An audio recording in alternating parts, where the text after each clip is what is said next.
Welcome back to the Roll-Up High Roller community. As always, nothing on the roll-up is to be construed as financial advice. We are just some educators in the DeFi space. Toss us a quick like, give us a share, a repost, send it to a friend who may want to watch this, and finally, give us a sub or a follow. It means the world to help support credibly neutral educational content in DeFi.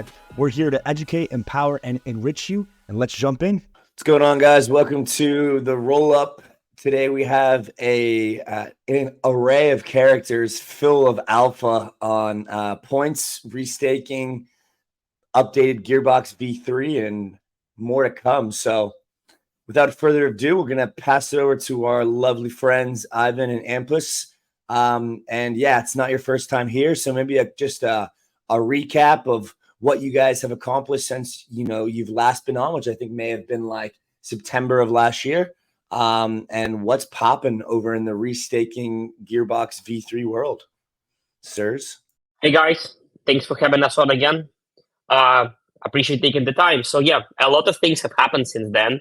Back when we spoke, we were almost on the verge of launching V3. That launched at the end of last year. So basically, instead of having time with Christmas with our families, devs were launching V3.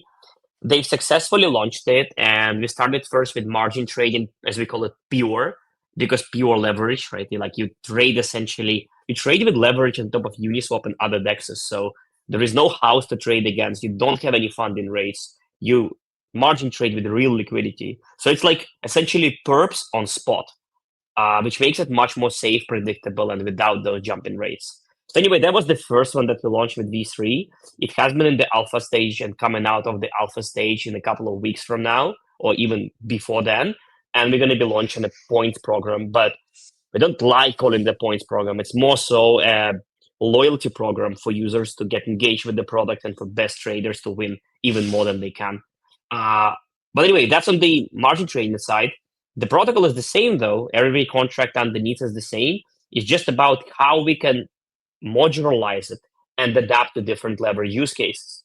So the sexy topic in town for the past few weeks has been leverage restaking, right? Leverage restaking gave that boost and new life into DeFi that has been boomer dead for about 2 years, with protocols shrinking, let's call it how it is. But with the new rates, with the new fun stuff coming in, people look into DeFi again, and we see rates on other protocols going ballistic. So we are joining the game, basically. The game being not the nice word, but rather an integration spree. Yeah, DeFi's back, man. So what can users do on Gearbox with restaking that they couldn't do otherwise? Just depositing into like EtherFi or something. Well, you can get like up to 10 times leverage on your deposit. So that means 10 times the points, whether it's Eigenlayer points or EtherFi points, And of course, the staking yield. I mean, you have to subtract the cost to borrow, obviously, but essentially, like, you can lever up on your points farming, your staking, and yeah. Yeah, and so how are you guys running that under the hood? Are you guys only working what type of kind of restaking protocols have you thought with regards to working with? There's a lot of staked ETH wrappers out there. I saw Puffer just depegged. Let's talk about how you guys are operating this under the hood, and then can also talk about some of the risks to rewards for some of the users out there. Good questions. So the thing is that similar to how you have perps and margin trading, right? You have different ways of getting leverage. Technically, it's going to be absolutely different. Risks are going to be different, but your exposure will be similar, right? And of course, you can have arbitrage and better rates here and there, but conceptually, it's different products that help you achieve a similar thing. With Gearbox leverage restaking, I think we are offering a much more safe and a much more liquid product compared to alternatives. So the ones that are popular today, as far as we know, of course, there are more popping up, let's start from the beginning, right? There is Eigenlayer. If you want to leverage it, you can't really, because there is the 7-day unstaking window, right? So if you want to offer leverage in a liquid way, unless it is not under collateralized, you can't really do it, right? Because of that restriction. So you need to have some derivatives in between. For example, like previously, STETH has been for leverage liquid staking, right? Of Lidos. There was a derivative. and then it had some peg on the markets. It never really strongly depegged because there was one of the first, right? There was ample liquidity, but some of those fears have been around. Some other pegged assets for liquid normal staking have depegged, right? So now we have a similar situation with those liquid restaking protocols. So you have Puffer, you have Renzo, you have EtherFi, and a few others. And they essentially help obfuscate that unstaking window of 7 days, making it more liquid. Now, liquidity is a question, right? Sometimes it's deep, sometimes it's not. As you mentioned yourself, as you were saying, Puffer has depegged a bit. Previously, those liquid derivatives have also depegged as well. So that's one of the risks coming into this. When you are entering something like that, you have to understand, because rates you're making are high, temporarily you can also be having illiquidity issues. But of course, it is much more liquid compared to the alternative when you have to wait 7 days. So what do you want to start with? There are a few interesting things to uncover here. Yeah, I mean, there's a lot there. I think it's an interesting thesis. Basically, like, you guys are almost saying, look, you guys should increase your exposure to points in you know, obviously in paying borrowing fees for kind of looping, but you're going to get a bunch of points, which, you know, if Eigenlayer launches at like 20 billion FDV, then these points are going to be worth a bunch. And so it's kind of like an interesting thesis that, yeah, it's like farming points to the max. Yes, so that's where the cool part of Gearbox is. And the way Gearbox does it, what you technically do is you open that leveraged wallet, right? Then you just get more ETH, for example, X5 or X7, however safe you want to be. And then you mark it by wrapped EtherFi or wrapped Renzo, right? Wrapped Renzo ETH. And essentially what these protocols do, because all of these are points, right? It's not like liquid farming back in the days. These are fully database-based things, right? You kind of just have to trust everybody to deliver them. So, but what it enables is the agility of those protocols to repurpose those points depending on where they see the most fit. So, for example, if the way Gearbox does it, you actually can have one-to-one eigenlayer points. So if you're X7 leveraging, you get X7 the amount of points, right? That's basically what the cool part is. That's why it's leverage restaking or leverage points. And another thing we are doing with EtherFi, so EtherFi is the one we are starting with, the first major one, is that you get 2x EtherFi points for holding their wrapped ETH. So essentially, there is a much larger incentive even compared to alternatives now, which is a very cool offering. And the cool part here is not just more points, which is probably enough for most, right? But the cool part is that it is liquid. So in the cases of like Pendle or Whales market, you pretty much pay for points, right? There is a price you can calculate it for. Because the YTs, these yield tokens, or the Whales market points you buy, you essentially pay for them, right? It's like buying a token on exchange. Here, you pay a borrow rate, which is pro rata over the year. So even if it's a high rate, you only pay up until the time you farm. And that's it. You can exit the position. So you can sell your wrapped EtherFi ETH, or you can sell your wrapped Renzo ETH. And then as a result, you can exit the position. Of course, as you said yourself, Andy, it's not as liquid as STETH, for example, right? These are newer things. So there could be a bit of slippage or price impact. Again, but those are temporary. Unless those protocols get hacked, you are getting close out one-to-one. So the only thing you pay really is the borrow rate.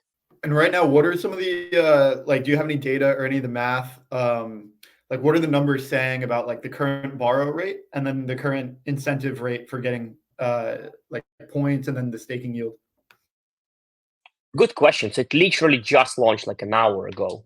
I'll try to open the interface as we speak, but basically the amount of eigenlayer points you get depends on the leverage you choose. So X5 means 5x the eigenlayer points, right? Pretty straightforward.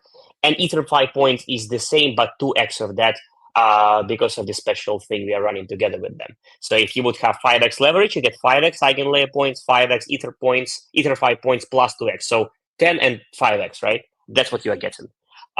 Compared to what are the costs now for this, right? And the cost can kind of be deduced by looking at the borrow rate. So let's say if the borrow rate on ETH on Gearbox is about 15 to 20%, your cost basis is a few times lower compared to what the alternatives now offer in the market.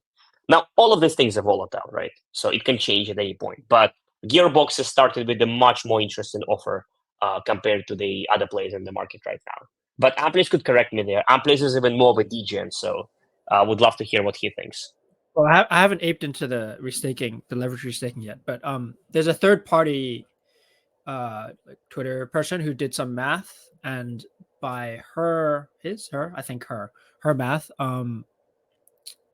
like Gearbox right now at least is the most cost effective way to farm Eigenlayer points. She calculated the cost per point at about 4 cents to farm 1 point, and 1 point on Whales market is currently selling for like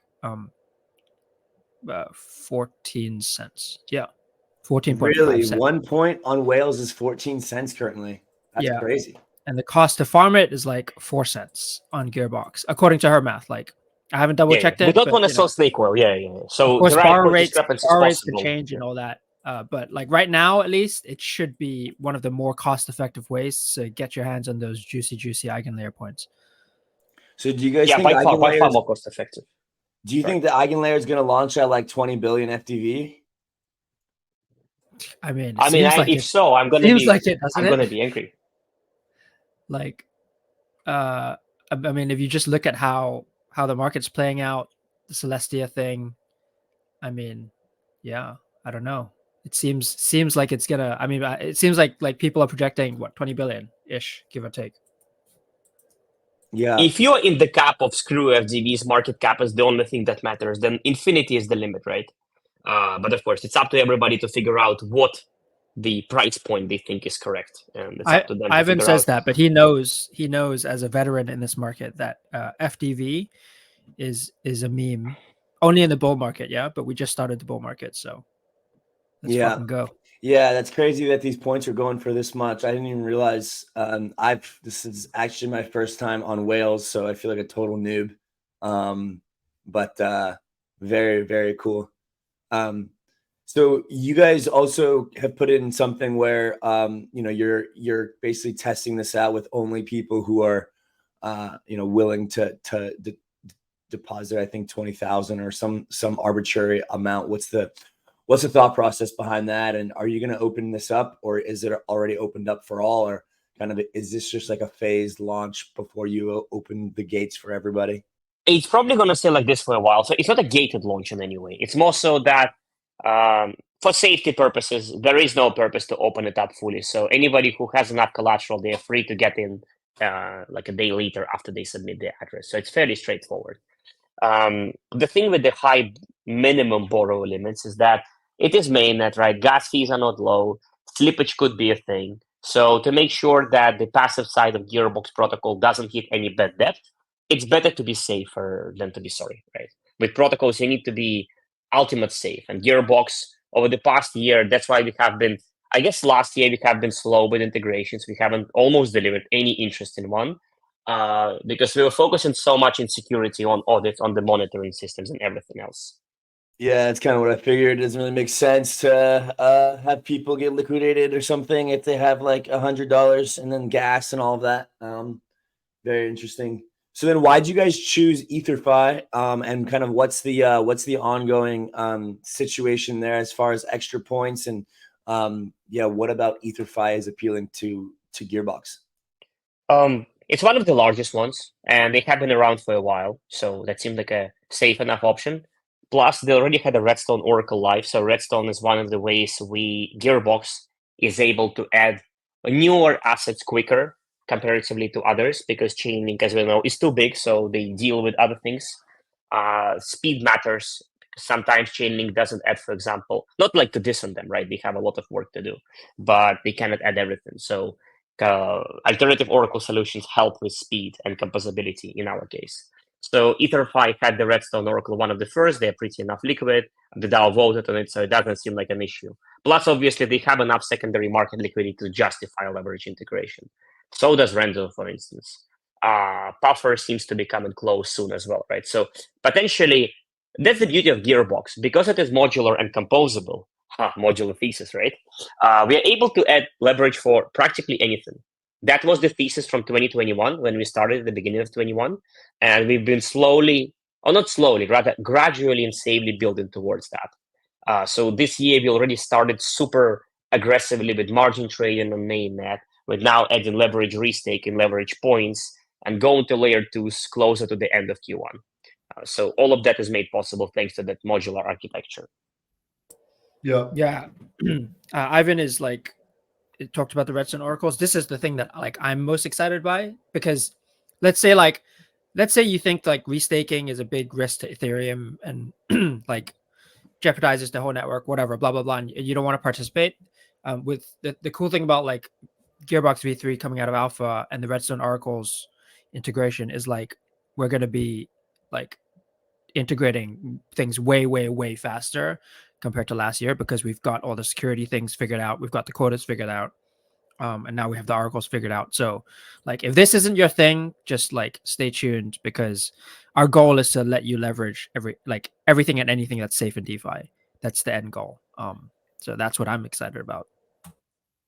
Yeah, and I think this is particularly important whether you're a restaking bull or a restaking bear, because my understanding of leverage is that it essentially pours gasoline onto these things. And that means that it's going to, if you're a bull, you know, if restaking is in fact good and it's going to lead to like all of this new scalability and abundant block space, we'll get there much quicker because leverage will lead to price exploration much faster. But if you're a bear, you can expect that leverage is going to drive, you know, these things. They're going to drive them into zero or the ground if you have that thesis and if that's the way that it ends up going. So I tend to think that, you know, and I look at like puffer ETH as the example here, since they depegged.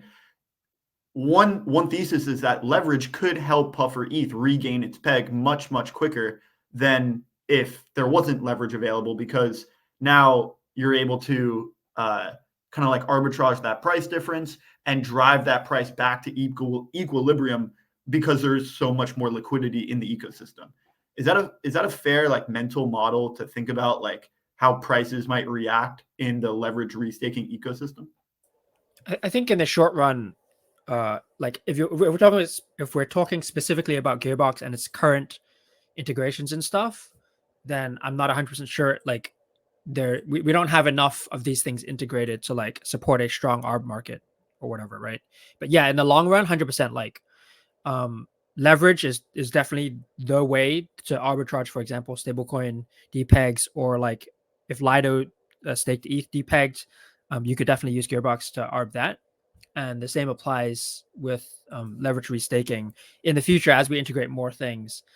When there are depegs, if there are depegs, if you want to like punt on a depeg happening, even these are all things that in theory you should be able to do as we integrate more and more things with Gearbox. Yeah, I don't think EtherFi is depegging anytime soon. No, not financial advice, but they're actually true native restaking.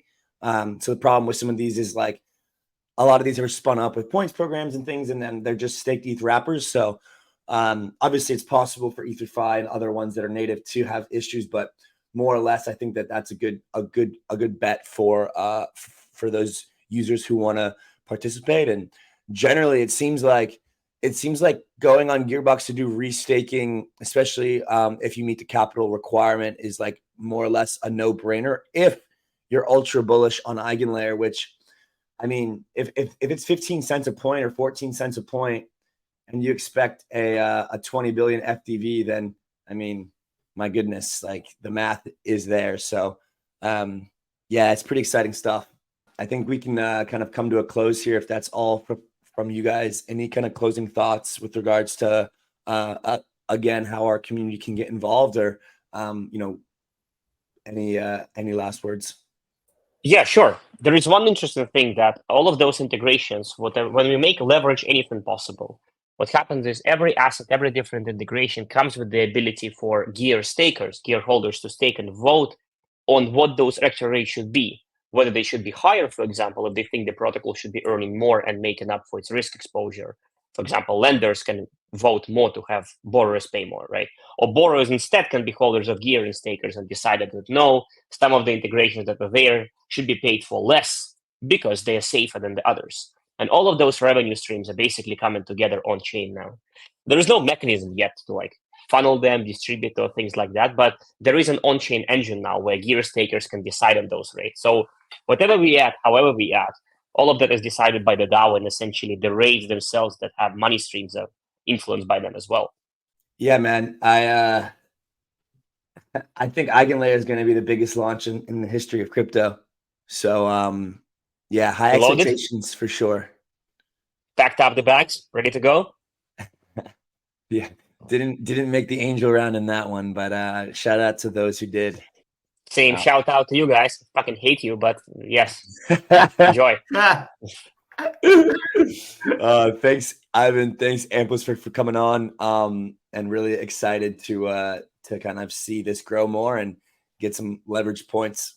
Thank you for having us on. Happy to chat to you anytime. And yeah, whatever explanation users or yourself might want to hear on the points, risks, liquidity, and other things, always happy to chat on Discord and Telegram to answer it all. Yeah, and also stay tuned for layer 2s. Ooh.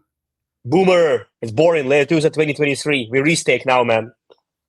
Anyway, both are coming. Oh man, love it. Thanks, guys.